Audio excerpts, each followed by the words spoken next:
J'ai récemment été contacté par une jeune femme qui avait une problématique. Elle a une page sur les réseaux sociaux, plusieurs pages d'ailleurs, mais il y a un réseau social sur lequel elle cumule plus de 120 000 abonnés. Son problème est le suivant. Elle se rend compte qu'elle ne gagne pas d'argent et qu'elle passe beaucoup de temps à gérer cette page, à l'animer, avec beaucoup d'engouement manifestement, de ce que j'ai pu voir de sa communauté, mais elle n'en tire aucun bénéfice, aucun profit. Alors elle était un peu exaspérée, je pense qu'elle était un peu frustrée même, et elle m'a contacté, elle a pris une séance de consulting, coaching avec moi, elle m'a dit, Monsieur Ezine, il faut que je puisse rentabiliser ça. Qu'est-ce qui fait que j'ai autant d'abonnés et que ça ne me rapporte rien? Voilà ce que je veux essayer d'évoquer aujourd'hui. On va adresser cette question. Est-ce que c'est utile d'avoir autant d'abonnés si vous ne pouvez pas gagner de l'argent ou de toute façon créer un effet qui va directement ou indirectement être bénéfique à vos activités? Il faut savoir que nous sommes dans une société qui aujourd'hui encourage ce dictat-là, le dictat des chiffres. Combien de likes tu as eu, combien de commentaires tu as eu, combien d'abonnés tu as eu. Et on mesure presque le succès des gens à ça. C'est totalement ridicule parce qu'en réalité, ce n'est pas là que se trouve la clé. Si vous voulez avoir de l'impact sur les réseaux sociaux et pouvoir transformer cet impact-là en incidence heureuse, qu'elle soit financière ou non, pour vous, je vais vous dire ce qu'il faut faire. On en parle tout de suite. Je suis Régis Ezine, entrepreneur multipotentiel, conférencier, formateur et artiste. Je partage avec vous sur cette chaîne du contenu propulsif pour vous aider à rêver, oser et créer. Hello les rocks, j'espère que vous êtes solides. Moi je suis en parfaite forme et je suis plein de gratitude envers l'univers. Aujourd'hui on va parler de réseaux sociaux, on va parler plus largement de la perception que l'on peut avoir des chiffres et justement de ces erreurs là qu'on commet quasiment tous aujourd'hui parce que nous sommes gouvernés par le dictat des chiffres. Combien de likes, combien de ci, combien de ça. Tout est évalué en fonction du combien. Combien est-ce que tu as, quelle est ta fortune, etc. etc. Évidemment, lorsqu'on est sur les réseaux sociaux et qu'on anime des pages, ce que quasiment tout le monde fait aujourd'hui, parce que même ceux qui ne sont pas sur des réseaux sociaux, on va dire, très populaires en Afrique et à connotation très divertissantes comme Facebook ou TikTok sont généralement sur LinkedIn ou quand ils n'y sont pas, ils ont quelqu'un qui gère leur profil LinkedIn parce qu'il faut savoir que nous sommes à l'ère des réseaux sociaux et quelle que soit votre position, il va vous falloir être représenté à un moment ou à un autre parce que les réseaux sociaux vous permettent d'être en contact avec votre public, avec votre clientèle, avec vos partenaires. C'est pour ça que même les gouvernements sont sur les réseaux sociaux. Évidemment que même les personnalités publiques et politiques qui n'ont absolument pas le temps de se connecter ont des personnes qui gèrent leur page pour elles parce que c'est indispensable. Donc si vous n'avez pas de compte sur les réseaux sociaux, je vous invite à rapidement résoudre ce problème-là et corriger en fait cette faille parce qu'il y aura forcément un réseau social qui correspondra à votre activité, à votre profil, à votre positionnement et qui vous fera du bien. Venons-en maintenant à la question des chiffres. Ça devient une obsession généralement pour les gens. Quand il y a une page que vous gérez pour vous-même ou pour quelqu'un, vous avez parmi les critères d'accord, d'appréciation et tout ce qu'on pourrait appeler KPI ici, tout ce qui va être indice de performance, vous avez le nombre de followers.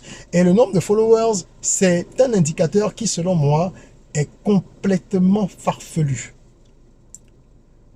Si vous prenez des catégories spécifiques, telles que celles des artistes, des sportifs, ceux qui sont vraiment dans des activités où ils sont exposés publiquement du matin au matin, oui, là ça peut être important de regarder quel est le volume ou la taille de la communauté. Parce qu'on pourra dire tel artiste est plus populaire que tel. Puisque ces personnes ne vendent pas directement un service ou un produit. C'est indirect. L'artiste qui est sur les réseaux sociaux, c'est pour faire grossir sa communauté et l'amener à écouter sa musique, et l'amener vers YouTube, et l'amener vers ses concerts, etc. Donc, on va toujours chercher à amener la communauté à faire quelque chose en dehors du réseau social dans ces professions-là. Mais lorsque vous utilisez les réseaux sociaux parce que vous êtes un entrepreneur, un homme d'affaires ou une entreprise qui a une page, etc., vous ne pouvez pas vous borner à regarder les chiffres. Sinon, vous allez faire n'importe quoi. On dit que les hommes et les femmes mentent, mais que les chiffres ne mentent pas. Je suis de ceux qui pensent que cette assertion, elle n'est pas vraie à 100%. Dans une certaine mesure, elle est vraie. Mais les chiffres mentent aussi. Lorsque vous voyez des organismes qui font des sondages à très grande échelle, tous les instituts internationaux qui vont vous donner les tendances de vote pour une élection ou alors les habitudes des ménages dans tel ou tel pays, sachez que les informations se manipulent. Les chiffres eux-mêmes, s'ils ne sont pas truqués, sont interprétés d'une certaine manière. Si on vous dit que 60% de la population de tel pays pourrait contracter un cancer d'ici 10 ans, vous allez être en panique. Mais si on vous dit qu'il y a 40% de la population qui se retrouve dans un état de santé suffisamment sain pour ne jamais être inquiété par telle ou telle maladie, ça change toute la perception. Parce qu'on va jouer avec vos émotions, avec votre esprit. Donc, les chiffres eux-mêmes sont manipulables et souvent manipulés. Sur les réseaux sociaux, c'est d'autant plus vrai que vous pouvez aller acheter des abonnés. Ce n'est pas révélateur de la pertinence d'une audience. Il y a la possibilité d'acheter des abonnés. Sur un réseau social comme Facebook, vous pouvez acheter directement. Vous pouvez faire de la pub pour avoir plus d'abonnés. Vous pouvez également, sur ce réseau social et sur d'autres, aller acheter des abonnés en passant par des services qui vous vendent des fakes. Les gens achètent des vues sur YouTube pour des vidéos.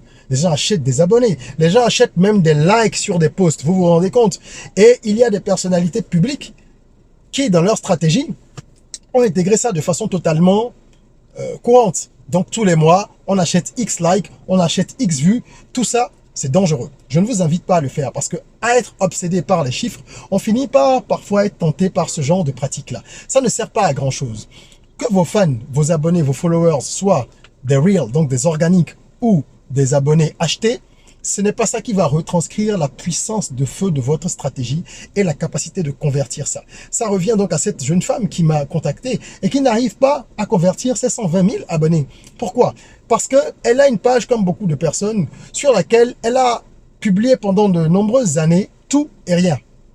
Elle a publié tout et rien pour animer la galerie et pour que les gens s'abonnent. Alors les gens se sont abonnés parce que cette page leur permet de se détendre. D'accord? Elle a un humour particulier, etc. Par contre, elle n'a pas de niche. Et c'est ça l'erreur. Vous êtes sur les réseaux sociaux, vous devez avoir une niche. L'artiste n'a pas ce problème. C'est un artiste. Le sportif, c'est un sportif. Mais vous, vous avez une page, vous parlez de quoi? Si c'est une page d'entreprise, ne commencez pas à publier tout le temps des blagues parce que ça va ramener du monde.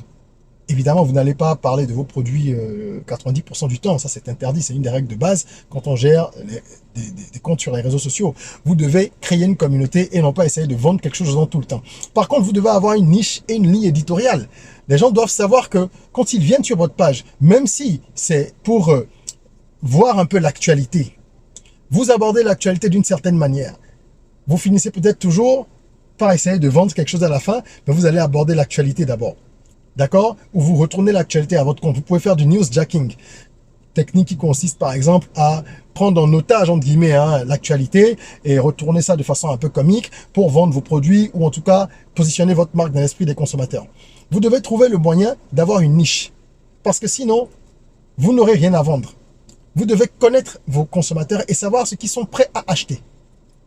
Sinon, si vous êtes dans un fourre-tout, vous allez vous retrouver avec une seule option, qui va être de monétiser après ces abonnés-là en vendant des publications, donc en faisant la promotion d'un événement, la promotion d'un objet, etc. Vis-à-vis ou en direction de vos followers. Oui, ça peut fonctionner comme ça, mais ça reste limité parce que vous n'avez pas beaucoup d'autres façons de monétiser votre audience à ce moment-là. D'accord? Et puis, il faut aussi voir la qualité de l'audience. Si vous avez une audience qui n'a absolument pas de pouvoir d'achat, qui n'est pas capable de sortir 5000 francs pour acheter un produit lorsque vous faites une recommandation, comment est-ce que vous voulez pouvoir monétiser cette audience-là? Donc, ce sont des questions qu'il faut se poser dès le départ. Il ne faut pas attendre d'avoir une méga communauté qui ne rapporte rien pour commencer à se dire « Ah, punaise, qu'est-ce que j'ai fait? Ou comment je pourrais faire? Ou comment maintenant je transforme la communauté ?» Vous ne pouvez pas la transformer. Ceux qui sont dans votre communauté sont dans votre communauté. Ils ne vont pas changer du jour au lendemain. Donc, il faut déjà voir comment vous qualifiez dès le départ votre communauté. Qui vous voulez dans votre communauté. Ne soyez pas obsédé par les nombres. Moi, je connais des gens qui ont 2000, 3000, 4000 abonnés sur Facebook ou même moins de 1000 abonnés sur YouTube. Parce que YouTube, c'est encore plus complexe de se créer une communauté et qui gagnent beaucoup plus d'argent que des gens qui ont 50, 60, 70 000. Je connais des gens qui ont moins de 1000 abonnés sur YouTube, qui n'ont même pas encore atteint les critères de monétisation de leur chaîne YouTube et qui gagnent déjà beaucoup plus d'argent que des gens qui ont 50, 60, 70 000 abonnés. Parce que les services qu'ils vendent sont en cohérence avec leur cible et leur communauté. Et qui n'ont pas besoin d'avoir des communautés très étendues parce que lorsqu'ils vendent un service une fois, eh ben, ils font rentrer des millions. Il y a des plateformes sur lesquelles moi j'arrive à générer de façon indirecte plus de revenus que sur d'autres plateformes où j'ai plus de monde. Donc, des plateformes où je veux avoir peut-être un abonné, pour donner un exemple, hein, et sur d'autres plateformes, j'ai 50 abonnés. Mais là où j'ai 50 abonnés, j'arrive peut-être pas du tout à monétiser ou rentabiliser indirectement, ou dans une certaine mesure, mais très faiblement. Alors que là où j'ai un abonné, ben je rentabilise beaucoup plus. À quoi c'est dû à votre avis? À la qualité de la cible, à la qualité de la communauté. Donc, au-delà de la quantité, vous devez chercher la qualité.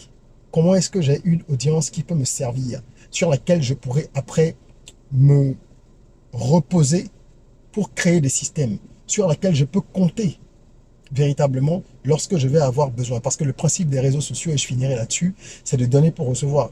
Quand on est sur les réseaux sociaux, qu'on anime des pages, etc., le but c'est de donner, c'est-à-dire de partager.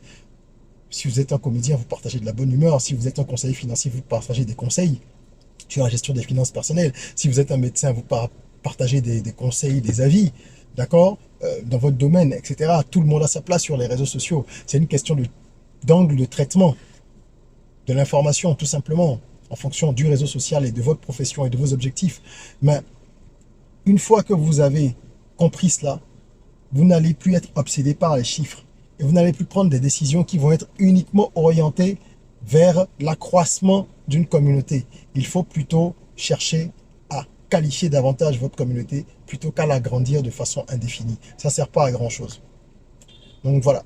Et en ce qui concerne le cas pratique qui m'a été soumis par donc ma cliente en séance de consulting, j'ai vu avec elle un peu comment est-ce qu'elle pouvait aujourd'hui recalibrer les choses. Elle ne peut pas reprendre à zéro. C'est une option, hein. Parfois on est obligé, lorsque on perd un compte ou qu'on se rend compte qu'il n'y a rien à faire sur un compte donné. Mais elle est dans une situation où on peut encore remodeler les choses. Ça va mettre un peu de temps. Elle va perdre l'intérêt d'une partie de la communauté actuelle parce qu'elle va aborder les choses avec un angle un peu différent. Mais c'est pas grave parce que ceux qui vont rester et ceux qui vont arriver en plus vont être en mesure de mettre la main à la poche à un moment donné pour aller acheter des choses qu'elle va vendre ou qu'elle va recommander.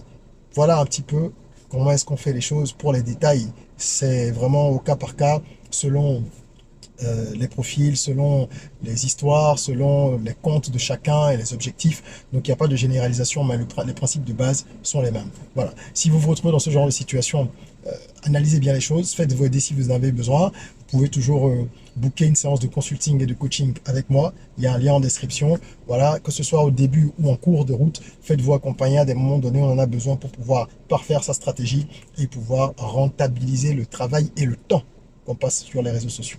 Ne soyez pas consommateur uniquement sur les réseaux sociaux, puisque vous allez y passer du temps de toute façon. Soyez producteur. Faites en sorte que les gens consomment ce que vous allez produire. C'est ainsi que vous pourrez tirer avantage du temps que vous passez sur les réseaux sociaux. J'espère que cette vidéo vous aura appris des choses. Partagez-la, mettez-nous un like et n'oubliez pas, abonnez-vous. Ça nous encourage à continuer à produire du contenu propulsif pour la communauté. Et en attendant qu'on se retrouve pour une nouvelle vidéo, prenez soin de vous, de votre corps, mais aussi surtout de votre mind, de votre esprit. Rêvons, osons, créons. Soyons rock.